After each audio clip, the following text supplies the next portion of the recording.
Oke baik, salam olahraga. Apa kabar teman-teman semua? Semoga dalam keadaan sehat.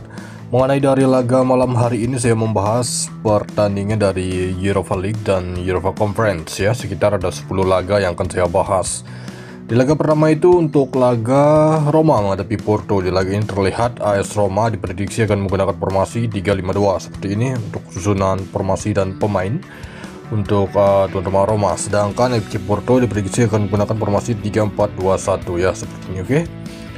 Dimana tuan rumah Roma ada sekitar 3 pemain mereka yang akan absen, sedangkan Porto hanya 2 pemain saja.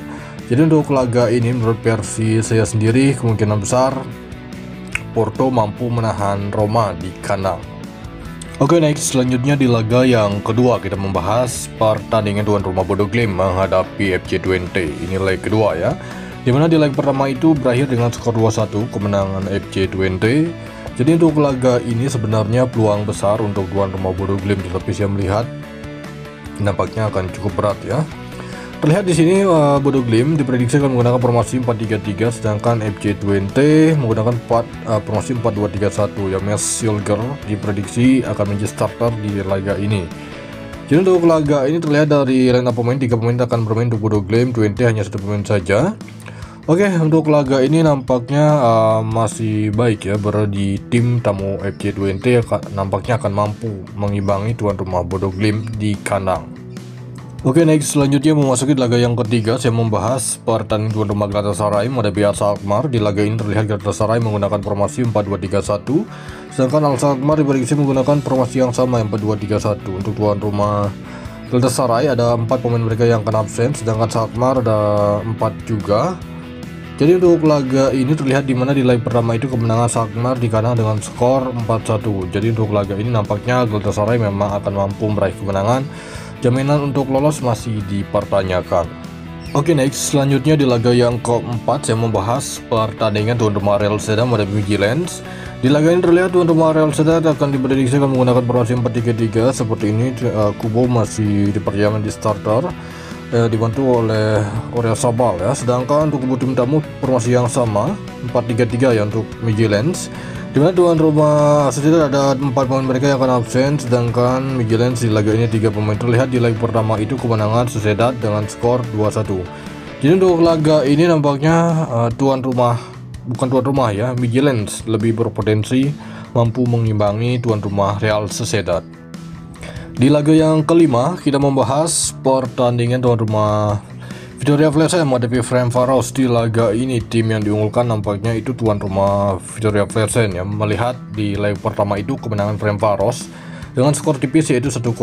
Untuk prediksi formasi untuk kedua tim seperti ini, Viktoria Plzen diprediksi akan menggunakan formasi 3-5-2, sedangkan Ferencváros menggunakan formasi 4-2-3-1 ya.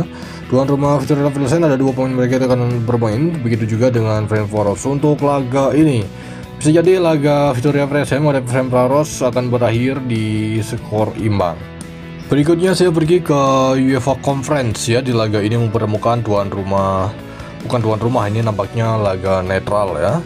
Pafos menghadapi Omonia. Terlihat di mana FC Pafos diprediksi akan menggunakan formasi 4-4-2 seperti ini.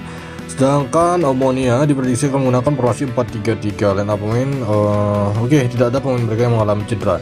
Menurut versi saya sendiri untuk laga Pafos menghadapi Omonia nampaknya ini baik berada di Omonia ya.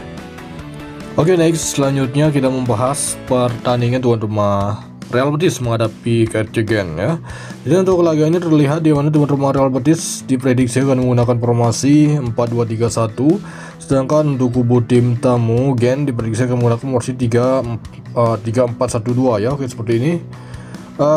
Ada total sekitar 6 pemain tuan rumah Real Betis akan absen, dan Kagen di laga ini ada 4 pemain ya. Terlihat di sini Anthony akan menjadi starter di laga malam hari ini menghadapi Kagen ya. Dimana di leg pertama itu kemenangan Real Betis dengan skor 3-0, jadi tidak menutup kemungkinan nampaknya Real Betis akan mampu meraih kemenangan di kandang. Oke, next berikutnya kita membahas pertandingan Apoel menghadapi tim tamu Celje ya. Dimana di leg pertama itu berakhir dengan skor imbang 2-2, dan ini leg kedua berlangsung di kandang Apoel. Terlihat di laga ini dimana tuan rumah Apoel diprediksi akan menggunakan formasi 4-2-3-1, sedangkan Kyoto di laga ini diprediksi akan menggunakan formasi 4-1-4-1. Untuk pemain cedera tidaklah begitu terlihat setelah melihat dari susunan pemain dan formasi untuk kedua tim ini baru prediksi ya. Tidak menutup kemungkinan laga ini berpotensi nampaknya Kyoto bisa jadi meraih kemenangan ataupun bisa imbang. Oke, next selanjutnya memasuki laga yang terakhir, kita membahas pertandingan tuan rumah Shamrocks menghadapi Moldo. Di leg pertama itu kemenangan Shamrocks di kandang Moldo dengan skor 1-0. Dan ini leg kedua yang berlangsung di kandang Shamrock Rovers ya. Terlihat di laga ini tuan rumah Shamrock Rovers diprediksi akan menggunakan formasi 5-4-1 seperti ini untuk formasi tuan rumah Shamrocks Rovers ya. Sedangkan tim tamu Moldo diprediksi akan menggunakan formasi 4-2-3-1 untuk tuan rumah Shamrocks. Diprediksi ada 4 pemain mereka masih diragukan untuk bisa bermain di laga malam hari ini. Sedangkan untuk kubu tim tamu hanya 1 pemain saja. Jadi untuk laga ini tidak menutup kemungkinan tuan rumah akan mampu memberi kejutan kepada tim tamu Moldo.